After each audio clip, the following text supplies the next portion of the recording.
When we look at the distinctions between Western mythology and ancient Chinese mythology, one of the things that is apparent is that, first of all, there's more complexity in Chinese mythology.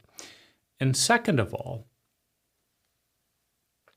Chinese mythology better represents the migration of consciousness through the brain.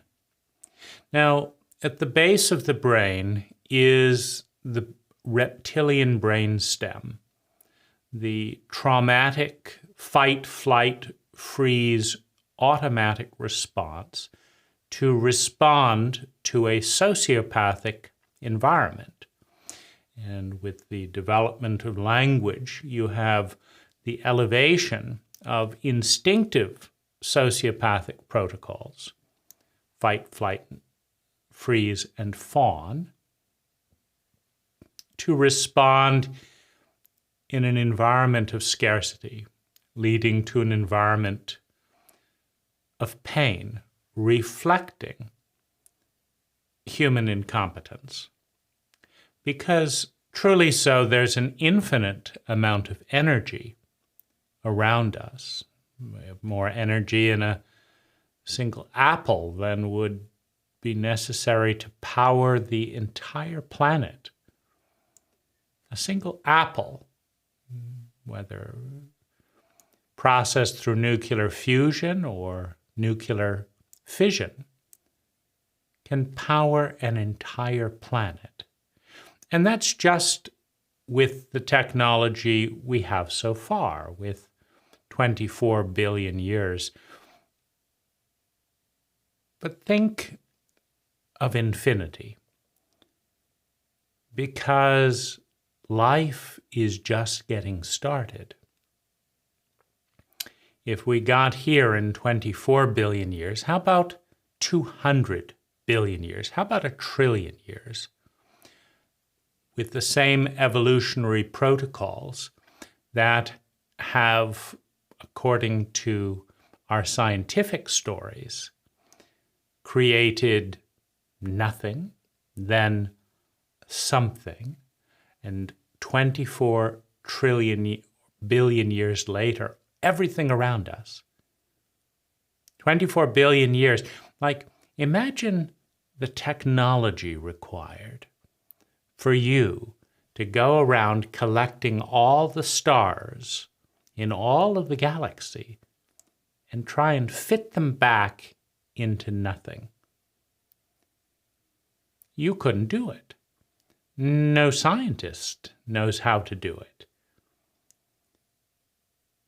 We don't even know how to fit ourselves back into nothing. And yet, according to the narrative, only 30 billion years ago, within an infinite timescape, right? We and time itself didn't exist. Nothing existed 30 billion years ago. Imagine what will exist in 1 trillion years with the same protocols in effect.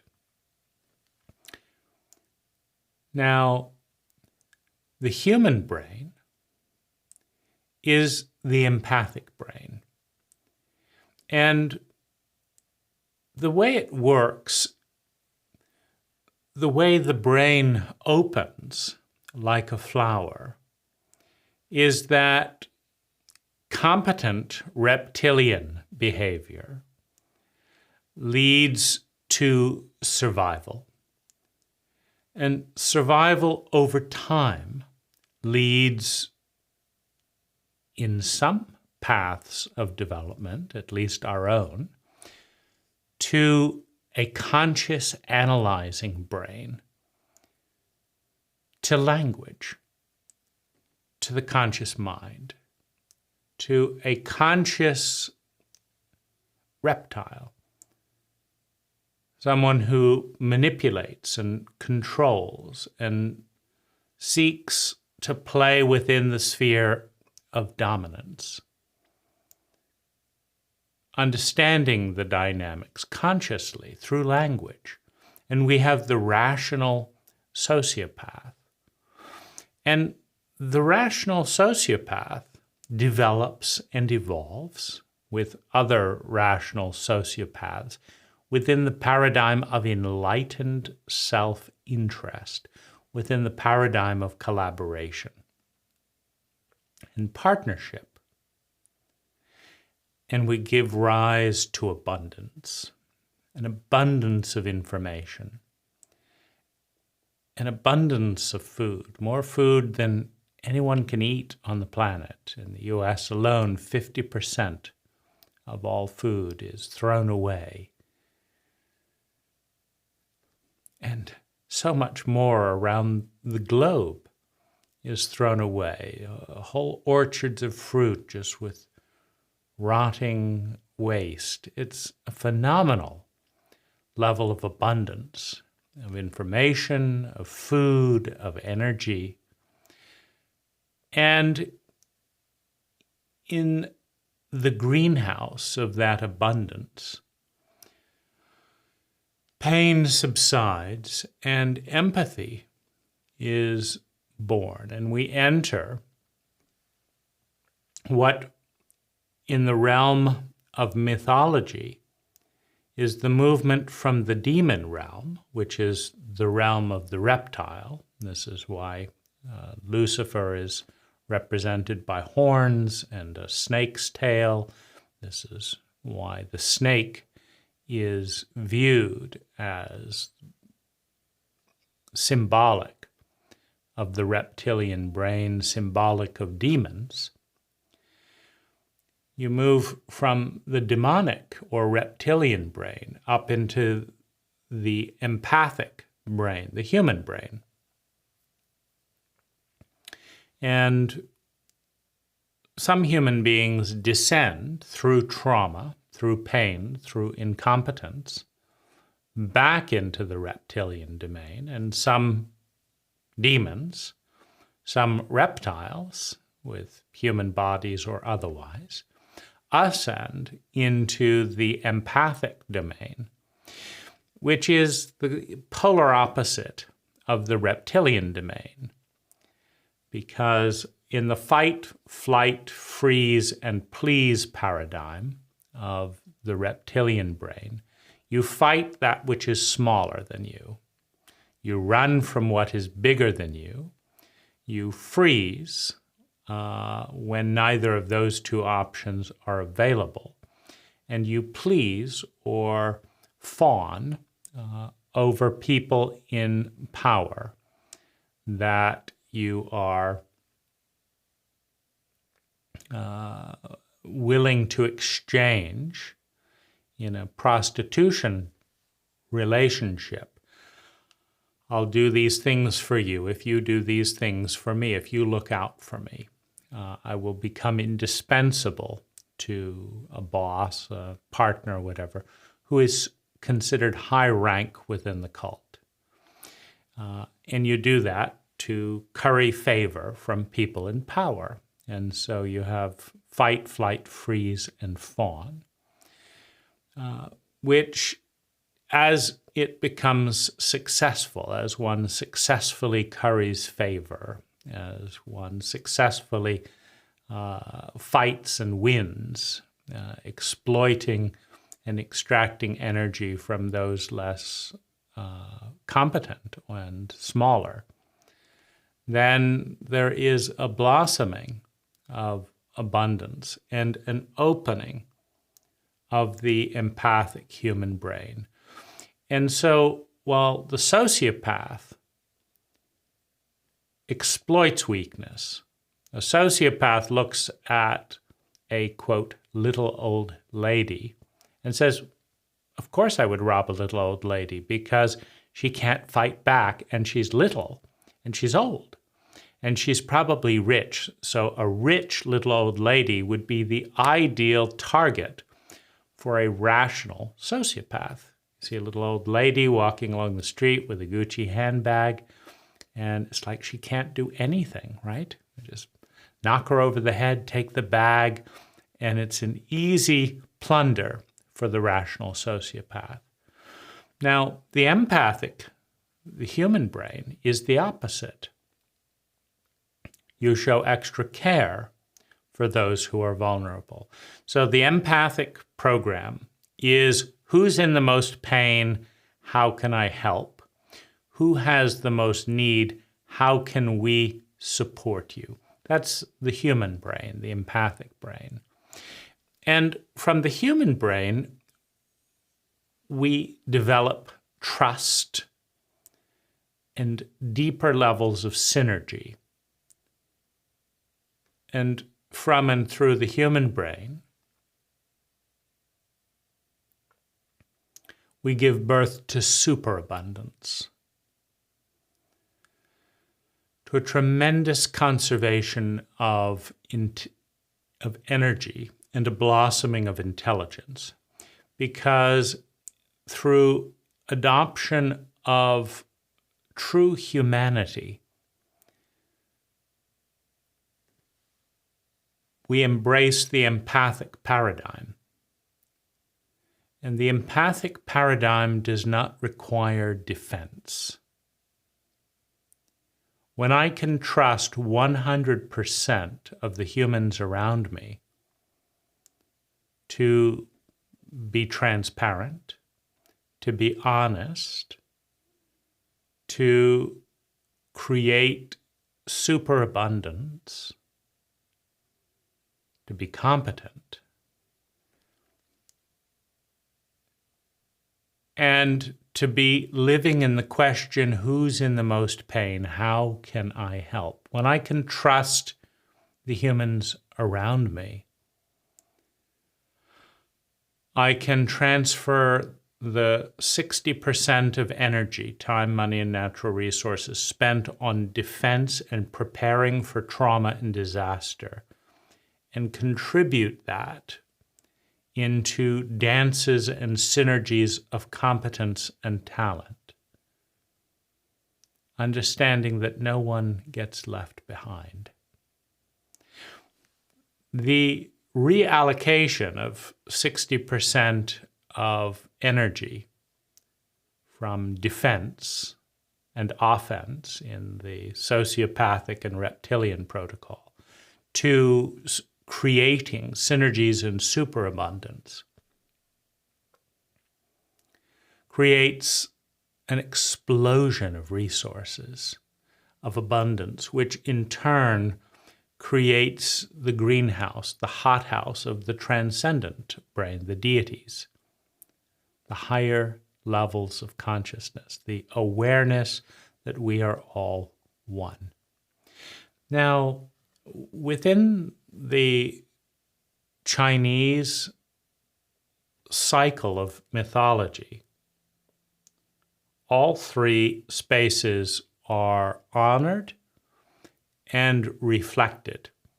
So there are humans descending into grief, into trauma, who are becoming reptiles, they're going down, or demons.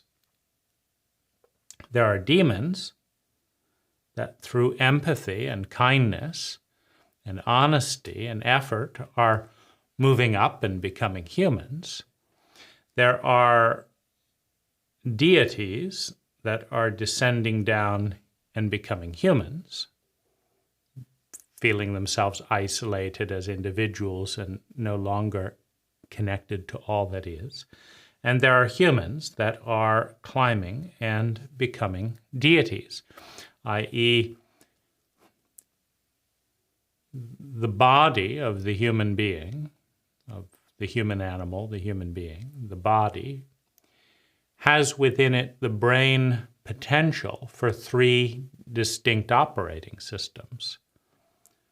The rational reptile or sociopath or demon that will prey on the weak and the vulnerable because that's easy victory, right? The human, the empathic program, the middle ground that asks who's in the most pain, who's in the most need, how can we help? Where's the greatest opportunity? How can we support? How can we celebrate? And then the transcendent state of consciousness that honors the you in me, that honors the me in you, and that is a reflection of superabundance and no longer needing to defend oneself from predators, from sociopaths, in order to survive. And so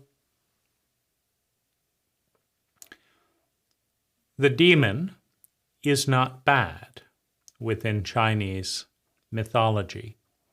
It is simply a lower stage of evolution.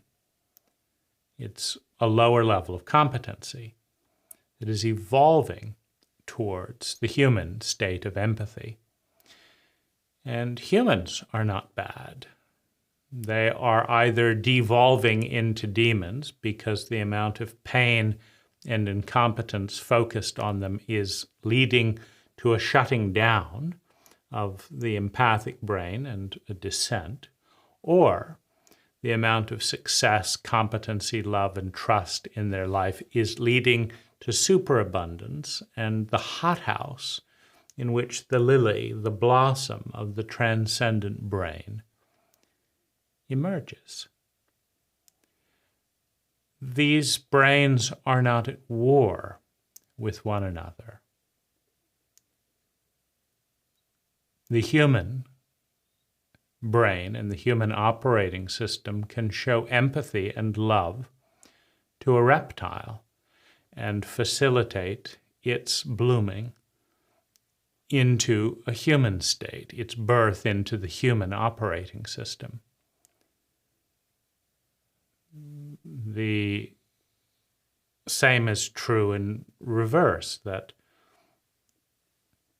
an unconsciousness, an incompetence, a cruelty by aspects of human beings can precipitate the fall, the descent of a human body into a highly traumatized reptilian state, or can facilitate the blessing, the birth into a transcendent state. As within, so without. When high states of competency are manifest in the outer level, you have a rapid movement from the reptilian to the human state, from the human state to the transcendent state.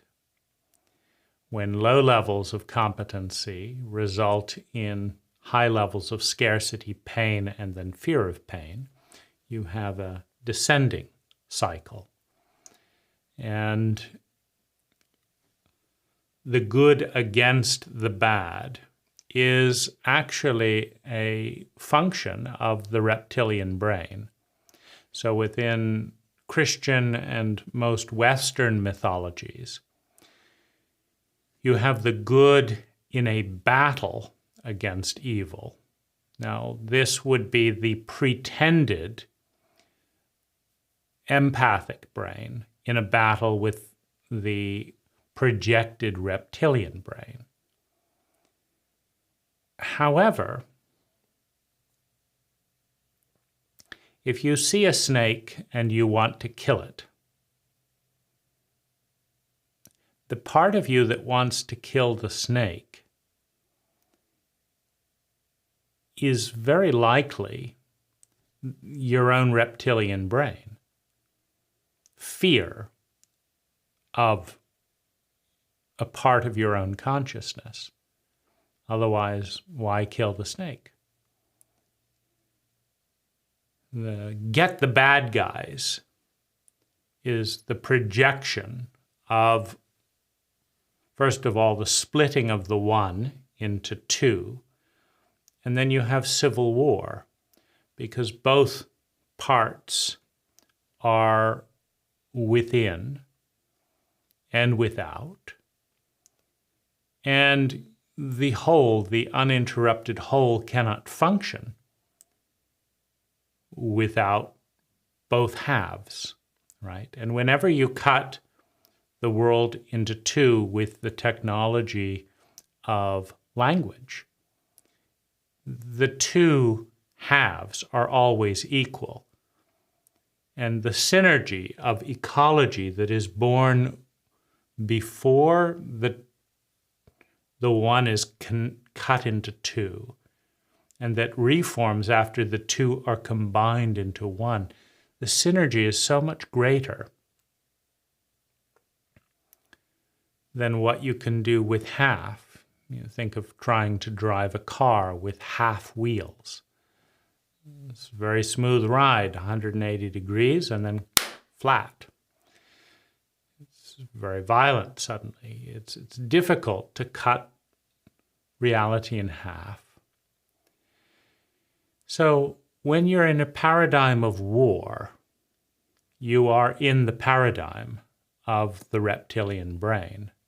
Reptiles are the only brain that is functioning at war with itself and with other reptiles and with the rest of the world. If you're in that story of I'm good and they're bad and I've got to kill the bad, that is a story, but the protocol is reptilian. Fight, flight, freeze, and fawn. In this case, fighting the other.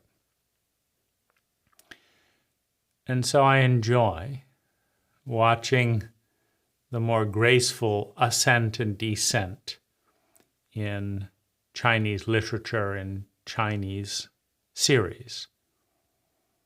And I think it is a more accurate representation of our brains, and thus a more useful guide. All mythology is a symbolic representation of the inner journeys we all must travel.